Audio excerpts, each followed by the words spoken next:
Greetings viewers, Eric the Car Guy here, and I am also known as ETCG1 because that little logo over there says so. But here on ETCG1 I start things off with, hey, if it's your birthday, happy birthday. Please enjoy this digital confection that I found for you.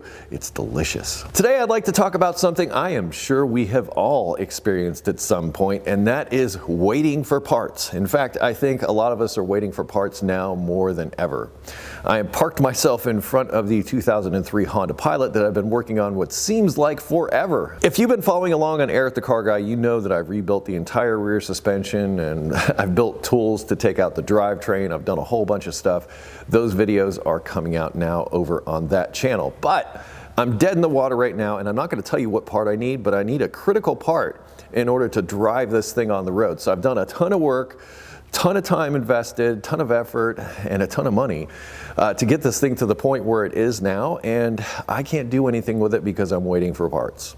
And as I said, I think a lot of us are dealing with this right now because of supply chain disruptions caused by the pandemic and the things related to that. It's super frustrating to get to a point, and you plan it out, you try to get all your ducks in a row, you try to get all the parts you need, and then you find out there's a part you need that you don't have, and that part is super expensive, unobtainium or something like that. I've run into that a couple of times on this Pilot, and it has sort of jammed me up and stretched things out that, something broke, or I had to repair something, or whatever, or there was some part that I needed that I had to wait for, or couldn't get right away, or whatever.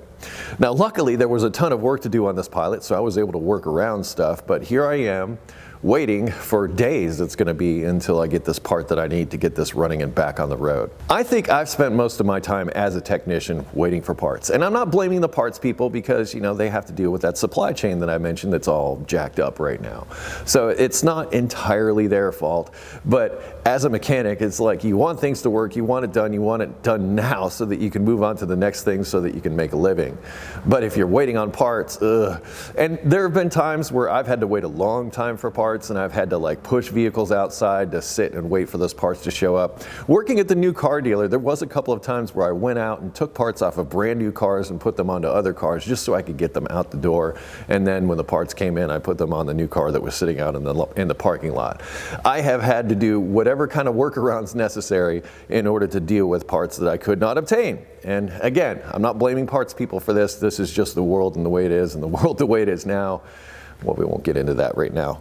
Anyway, what are your experiences in waiting for parts? Have you been jammed up waiting for parts in the past? Are there parts that you can't get? Oh, and FYI, I am supercharging this, but the computer part that I need in order to help run the engine after I install that supercharger, well, that's kind of on intergalactic back order until I think June of next year, maybe. And by the way, it's December 2021.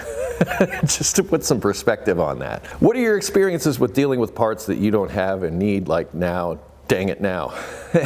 Leave that down in the comments. We're talking about parts today and, well, the parts that you can't get and how they have affected your repairs in your life. I will put links in the description to additional information, videos, stuff like that. I'm also going to put a link in the description to ericthecarguy.com, which is where I ask you go if you have automotive questions. Outside of that, thank you so much for watching today. Be safe, have fun, stay dirty, and I will see you next Monday when I post the next ETCG1 video.